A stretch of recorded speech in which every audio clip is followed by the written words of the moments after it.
बिहार की महिलाओं के लिए हाल के दिनों में जो सकारात्मक परिवर्तन की लहर दिखाई दी है वह राज्य के नेतृत्व परिवर्तन के तुरंत बाद शुरू हुई नई पहल से जुड़ी है। मुख्यमंत्री नीतीश कुमार के शपथ लेते ही जिस निर्णय को सबसे पहले लागू किया गया वह महिलाओं को आर्थिक रूप से सशक्त करने का था और इसी निर्णय की वजह से आज लाखों महिलाओं के बैंक खातों में नई राशि पहुंच चुकी है। इस नई राशि को भेजने की प्रक्रिया को बहुत तेज गति से पूरा किया गया है ताकि प्रत्येक पात्र महिला तक समय पर आर्थिक सहायता पहुंच सके। सरकार का मानना है कि जब राज्य की महिलाएं मजबूत होंगी तब परिवार मजबूत होगा और जब परिवार मजबूत होगा तब पूरा समाज मजबूत होगा। इसीलिए सरकार लगातार कई योजनाओं पर काम कर रही है जिनका सीधा लाभ महिलाओं को मिलता है। नई किस्त जारी होने के बाद अनेक महिलाएं राहत महसूस कर रही हैं। कई महिलाएं पिछली किस्तों में किसी कारण से छूट गई थीं। कभी दस्तावेज पूरे नहीं थे, कभी बैंक खातों में आधार लिंक नहीं था, कभी मोबाइल नंबर अपडेट नहीं था, कभी EKYC पूरा नहीं था और कभी आवेदन में त्रुटियां थीं। लेकिन इस बार सरकार ने विशेष अभियान चलाकर उन महिलाओं तक भी सहायता पहुंचाने की कोशिश की है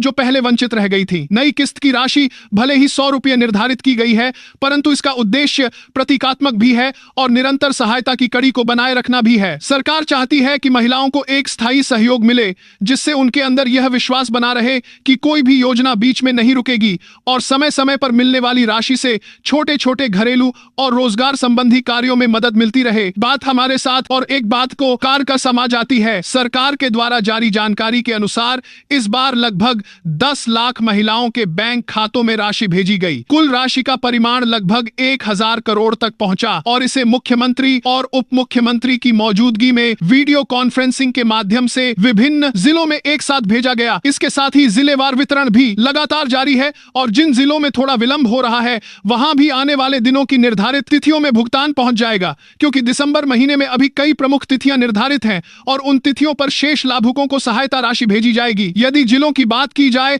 तो भागलपुर की महिलाओं के खातों में राशि पहुंच चुकी है। बेगूसराय जिले में 9000 से अधिक महिलाओं को किस्त मिल चुकी है। जमुई, सारण, सुपौल, रोहतास, भोजपुर, गया, बांका जैसे जिलों में ट्रांजैक्शन पहुंच चुके हैं और चंपारण, दरभंगा जैसे प्रमुख जिलों की अनेक महिलाओं को भी यह सहायता प्राप्त हो गई है। यह प्रक्रिया जारी है और जैसे जैसे दस्तावेज सत्यापन पूरा होगा वैसे वैसे और महिलाओं को लाभ मिलता जाएगा। पिछली किस्तों का इतिहास देखें तो महिला सहायता योजना को बड़े पैमाने पर लागू किया गया था। पहली किस्त में 5 लाख महिलाओं को राशि मिली थी जिसमें कुल 7500 करोड़ शब्दों में राशि जारी हुई थी। दूसरी किस्त में 25 लाख महिलाओं को लाभ मिला जिसमें कुल 500 करोड़ की राशि भेजी गई। तीसरी किस्त में 1 लाख महिलाओं को 2100 करोड़ की राशि उपलब्ध कराई गई और अब चौथी नई किस्त में 10 लाख महिलाओं को कुल 1000 करोड़ की सहायता दी गई। इस तरह अब तक 1,56,00,000 से अधिक महिलाओं को इस योजना का लाभ मिल चुका है और यह संख्या लगातार बढ़ती जा रही है। राज्य के ग्रामीण, शहरी और अर्धशहरी क्षेत्रों की महिलाओं ने इन किस्तों का उपयोग छोटे व्यवसाय शुरू करने में किया है। कुछ महिलाओं ने किराना दुकान खोली,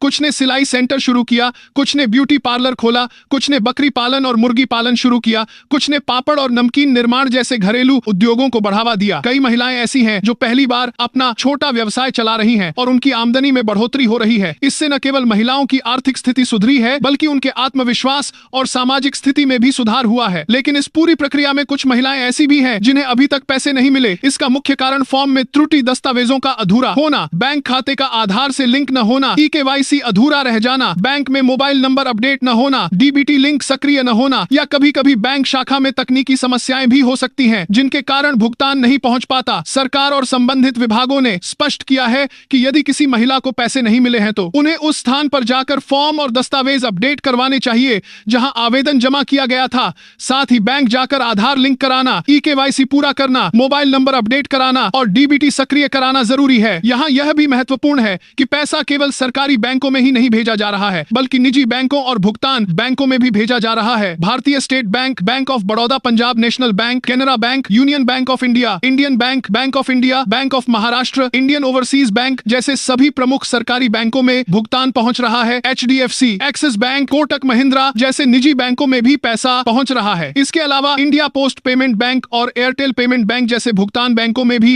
राशि भेजी जा चुकी है जिससे किसी भी बैंक में खाता रखने वाली महिला को भुगतान में कठिनाई न हो। जो महिलाएं अभी तक स्वयं सहायता समूह से नहीं जुड़ी हैं, उन्हें सलाह दी जाती है कि वे तुरंत समूह से जुड़ें, क्योंकि आगे आने वाले वर्षों में जो योजनाएं लागू होंगी वे मुख्य रूप से समूह आधारित संरचना के माध्यम से ही क्रियान्वित होंगी। समूह से जुड़ने के बाद दस्तावेजों का सत्यापन लगातार होता है और महिलाएं कई अन्य लाभों के लिए भी पात्र होती हैं। इसलिए समूह से जुड़ना महिलाओं के लिए अत्यंत लाभदायक होगा। महिलाओं को भविष्य में मिलने वाली सभी किस्तों और सहायता राशियों की जानकारी समय पर मिलने के लिए जरूरी है कि वे अपने मोबाइल नंबर को सक्रिय रखें, बैंक से प्राप्त संदेशों को देखें और आधिकारिक सूचना के स्रोतों पर भरोसा करें। कई बार फर्जी खबरें सोशल मीडिया पर फैलती हैं जिनसे भ्रम की स्थिति पैदा होती है, इसलिए जानकारी हमेशा आधिकारिक सार्वजनिक स्रोतों से ही लेनी चाहिए। सरकार का उद्देश्य सिर्फ पैसा भेजना नहीं है, बल्कि एक बड़ा परिवर्तन लाना है जिसमें महिलाएं आर्थिक रूप से सक्षम हो, अपने रोजगार को बढ़ाएं, परिवार की आय में योगदान दें और आत्मनिर्भर बने। बिहार की लाखों महिलाओं ने इस योजना के माध्यम से सपनों को साकार किया है और राज्य सरकार चाहती है